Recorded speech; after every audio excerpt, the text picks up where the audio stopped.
Hello, and welcome to the explainer of procurement process. This short animation will walk you through the typical steps involved in procurement processes. So let's start with the definition. Briefly speaking, the purchase procurement process is an order flow that reflects all steps an organization must take to acquire goods or services needed to do business. Step 1. Demand. Everything starts with the demands addressing. This involves determining the quantity of product to purchase. Step 2. Source. After that, the purchasing entity has to determine sourcing for potential providers of goods. Step 3.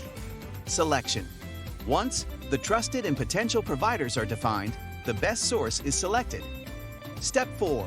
Order placement. Next, a purchase order is placed, covering pre-negotiated prices, terms, and conditions. Step 5. Monitoring. Now, the procurement entity is monitoring the product supply and fulfillment status. Step 6. Receiving inspection.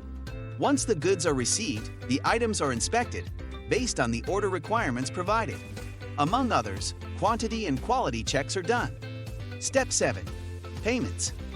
If the incoming inspection is approved, payment and invoicing will be initiated. Step 8. Archiving. Finally, all documents used in the procurement process will be archived for future reference. That's it. Thank you for watching. Get more at www.suppliersplatform.com.